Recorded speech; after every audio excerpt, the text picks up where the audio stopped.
Hello, we are JHM and this is our pitch for Worcester Wasteland. That is the working title, it is not the final name for the game. I am Luke Kassar. I'm Matt Robinson. And I'm Mark Addis. And we are JHM.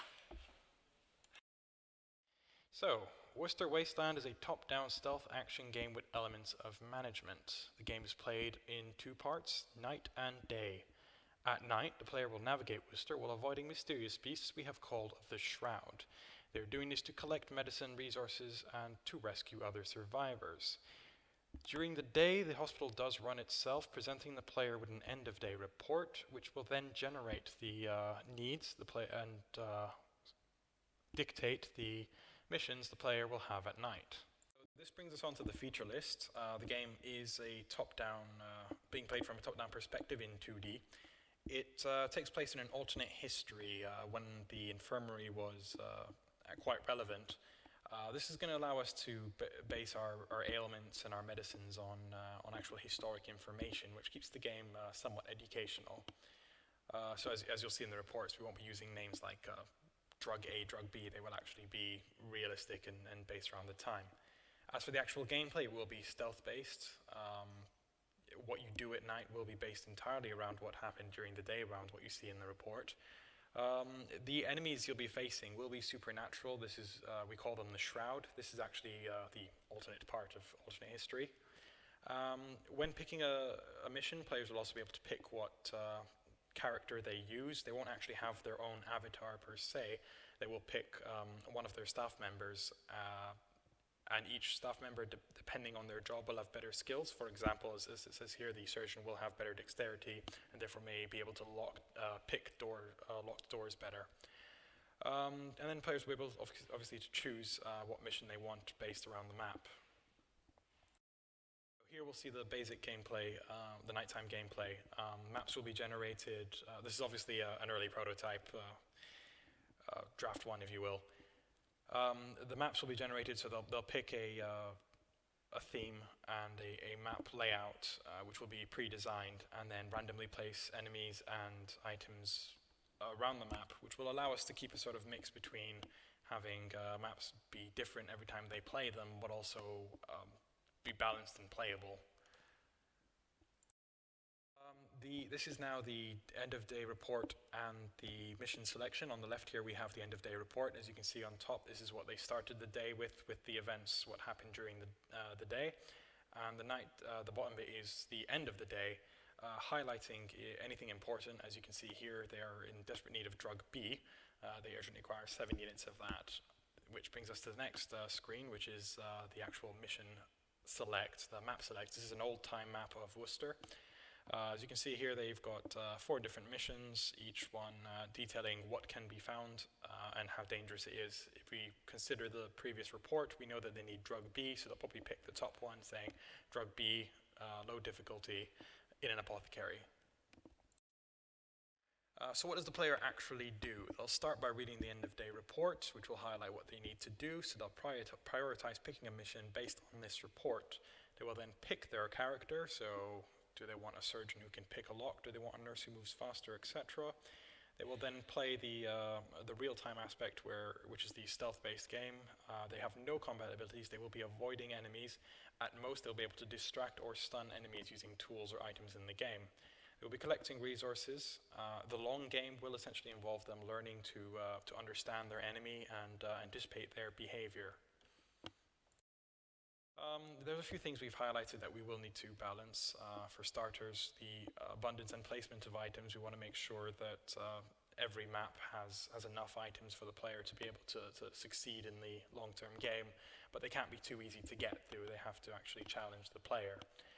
The enemies' abilities and senses need to be fine-tuned. We need to make sure that their view cones aren't too big to make it too difficult or too small to make it too easy. We need to make sure, decide if they're going to be able to hear, how far they can hear the player from, what can they hear, that sort of thing.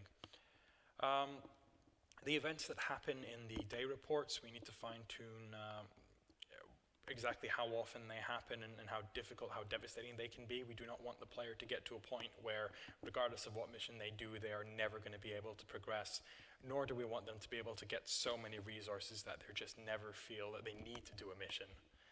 Obviously, we need to keep a balance between randomizing the levels, but also keeping them well balanced and interesting. We need to work on the enemy AI, as previously mentioned. We also haven't quite decided exactly how long a mission should be. We might want it to be short, say less than 5 minutes, so they can get more missions in a day, but then we might want to keep it more interesting, get the player more involved. We also need to make sure that the player classes, the actual jobs that the people have, we don't want any one to be too much more useful than any other. We don't want the player to just pick always play the surgeon or always play the nurse because the others are just redundant. This really goes on to the previous slide, really. This is a summary of what I've just said. Essentially, the missions, we don't want them to be too boring. We don't want to make the random list result in game being completely unbalanced, where it's either too easy or too difficult. We do need to refine the cone size, enemy behavior. We've theorized a lot and had some paper prototypes, but we do ultimately need a digital prototype to fine-tune the gameplay and really fully assess the risks. Okay, so we did target research for the project last year, but rather than copying and pasting, we decided to do some further research. So using the latest ESA kind of sales figures, we can draw some kind of broad assumptions about who's going to be playing. So we can say that the gender is roughly going to be 50-50. That one of the key kind of factors in playing a game is the premise and the story around it and whether it's engaging. And that also the kind of most popular genre or single genre is action. So we can kind of say that if we target these areas, we're going to have kind of a broad success.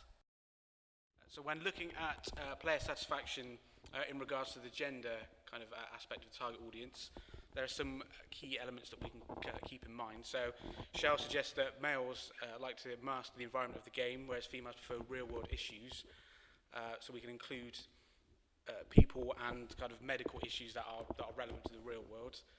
There's also a list of kind of different elements we can include, which will try and engage both genders, but we've got to make sure that they're not shoehorned in, kind of fit organically within the game. And then a key kind of element to making a game that's inclusive for as many people as possible is to remove material that you know will specifically offend a certain group or genre. For example, if you have overly stereotypical female characters, it will drive that part of the crowd away. But of course, it's key to note that you can't make a game that appeals to everyone, so there will be compromises.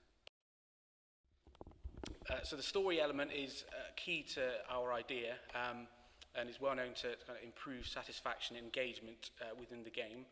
It also helps to add a bit of context to what the players are doing.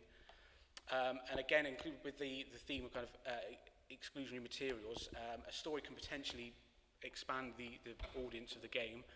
Adam suggests that if you put a story in, you can get people in who perhaps wouldn't normally be interested in the type of game, but like the story idea of it. And then there are kind of broad tools that we can use to increase satisfaction, kind of disproportionate feedback to give the player instant feedback on whether they've done something well or perhaps done something wrong. And then also reward systems. So there should be the expected progression of a level and this expected reward at the end.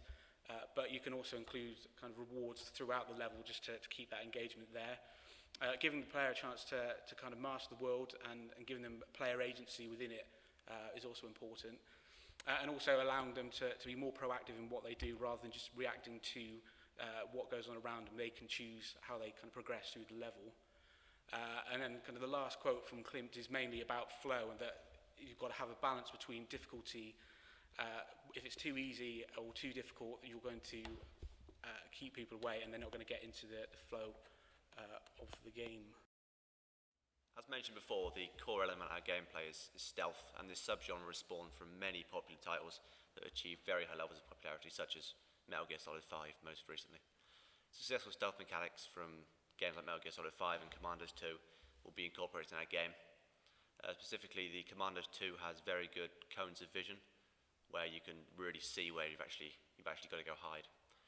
And the alien isolation, we've taken the fact that you can't kill the alien isolation, you can only hide from him.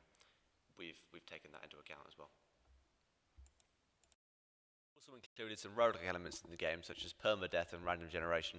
The permadeath is very similar to things like This War of Mine, where once a character's dead, then the character's dead, and you'll have to pick another character to go out with.